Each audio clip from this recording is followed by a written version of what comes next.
Good morning.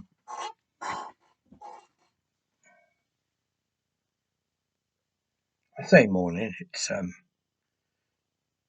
Well, it actually is morning. It's about 5 minutes past midnight. Um, I should go to bed. I know I won't sleep. I'll lay there tossing and turning for ages. Well, turning anyway. Um, so I won't sleep. So I'll make a video.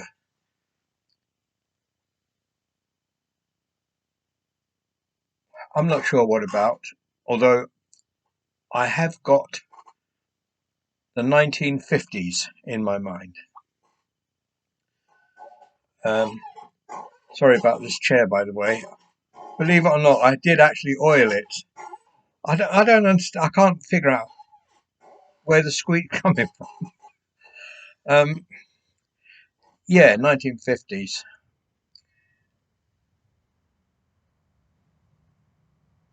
Ah, the good old days, eh? 1950s, 60s. Ah, great to have been around in those days, eh?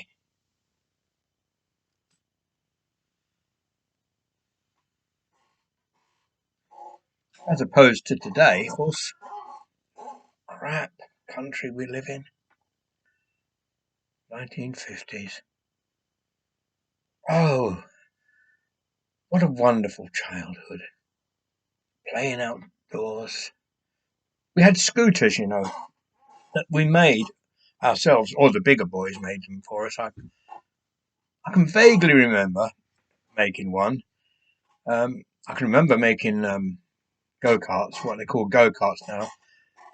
We just called them pushchairs, I think, or trolley carts. We called them, made out of pram wheels. It was great if you could get the big pram wheels to have at the back and the small pram wheels at the front.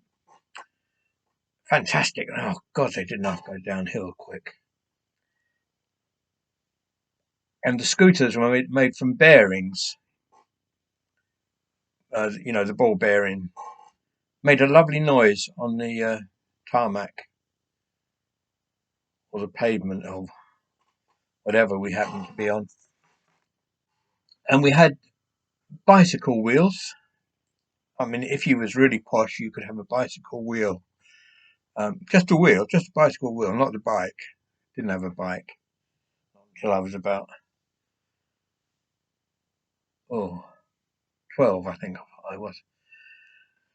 Um, yeah, we had bicycle wheels. Now, if you was well off, you could have a bicycle wheel, and it would have a tire still on it.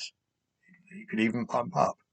And if you weren't well off, what you did, you used to take the spokes out of the wheel, and you just had the rim, the steel rim, and you used to go along, running along beside it, batting it with a stick, and you'd keep up with it, and you could turn it, make it turn on the sixpence, and go back the other way.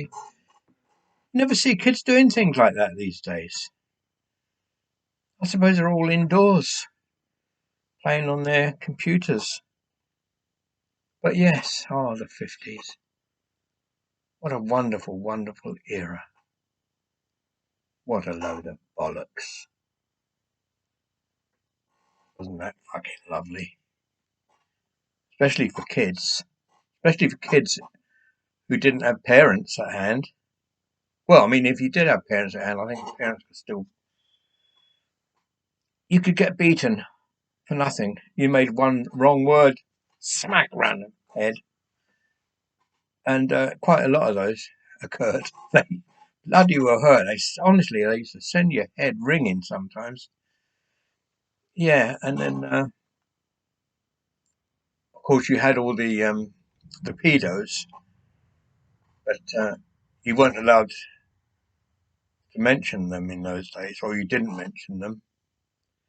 Um, but they were everywhere, especially if you was in a children's home and very vulnerable. Um, They're saying now that it's worse than ever, but it's not. It's just that nowadays kids can talk more openly about things, and the bad people get found out easier. Yeah, the 1950s. What a wonderful era that was. I'm sure it was in many ways. I mean, we didn't have yellow lines on the road, things like that, to stop us parking where we wanted. We didn't have silly things like, oh, you can't smoke in the pub. Not that I went to a pub in the 1950s, but you know what I mean. I did certainly go in the 60s, 1960s. Hadn't changed much then. Women weren't allowed in when I was in Aberdeen, lived in Aberdeen a long time. Women weren't allowed in the pubs, or very many of the pubs they weren't allowed in. Quite right too. Um, yeah, so I've been sort of thinking about the 1950s. Of course, it was the war had ended in 1945. I was born in 1947. I find it hard to believe sometimes when I think about it. 1947. I was born in the first half of the last century, and I'm still here.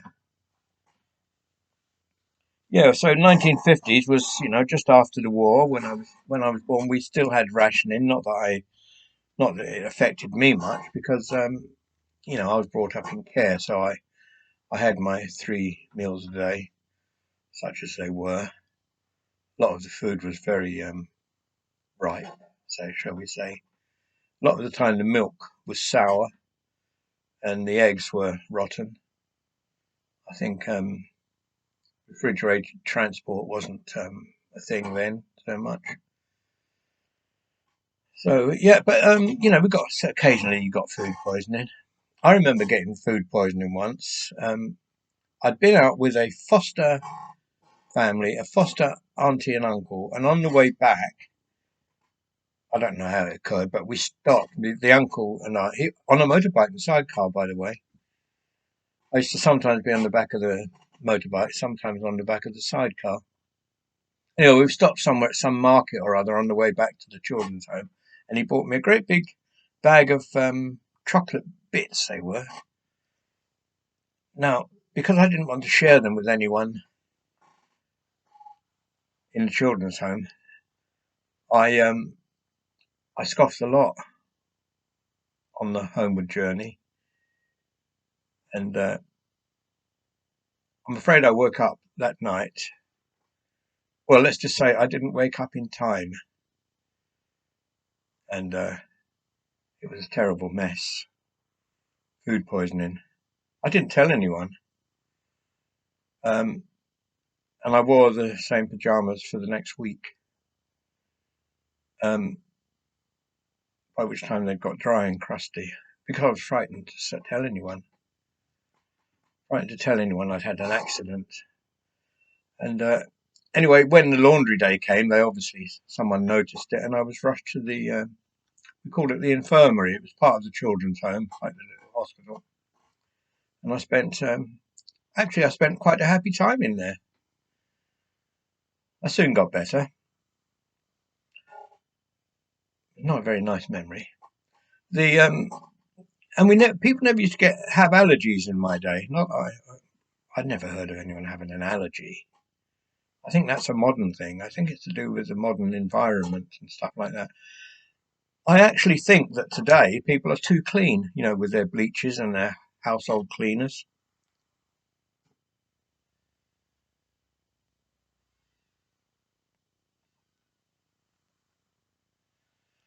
Yeah, 1950s, just after the war. I've got 3 first names. John, obviously. I won't tell you the other 2 because people will be looking me up on the internet and stalking me, but I've got John Payne. Um, I'm named after my mother's brothers, 3 of them who died in the war, the Second World War.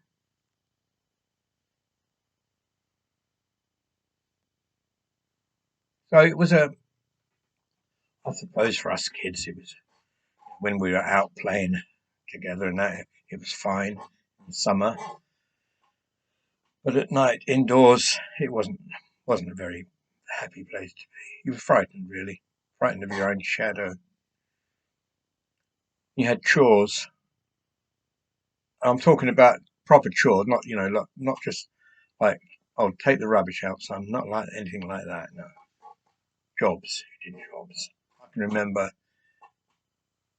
when my turn came out. I can remember peeling hundreds of potatoes and polishing polishing shoes was another one, and cleaning and dusting and all things like that. I mean, I know kids should do it. I don't think many kids do it these days, but I suppose it taught us something. I used to hate the bloody shoe cleaning because if you didn't get it right, it was, why haven't you done that properly? And I'm not kidding. This is how some of the people treated you. Why they were working in children's homes, I've got no idea. Most people were totally unsuited to it, or maybe they were just fucking sadists. Excuse my French.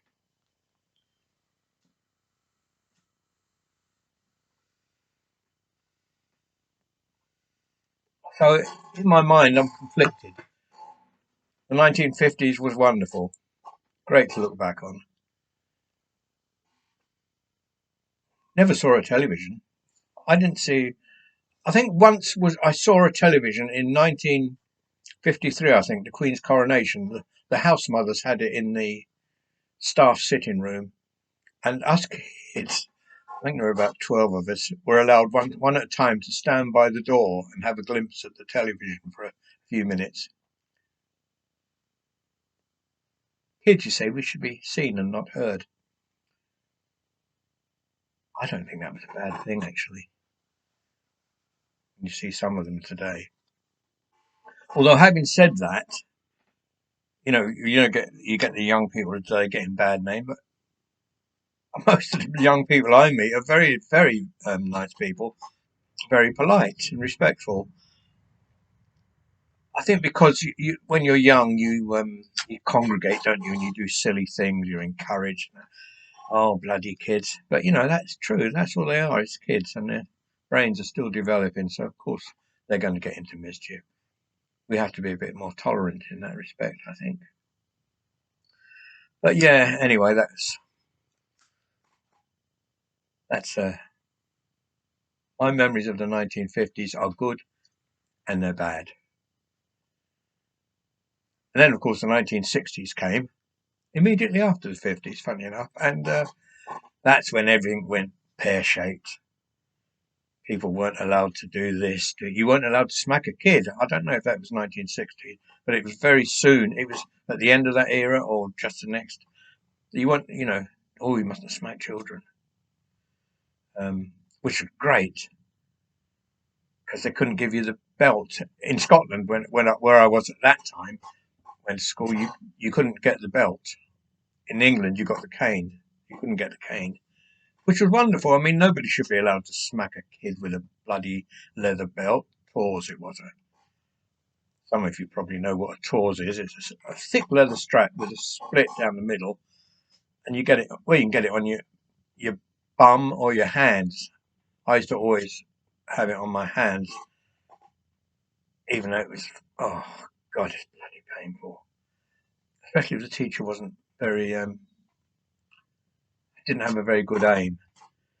And you have to get the slipper on your backside, bend over. I mean, the ignominy of it, the ignominy of it. Make a kid bend over and smack in their ass. I'm glad that's bloody well banned. But yeah, so that's just a little chat, isn't it? About the 1950s. It was good and it was bad.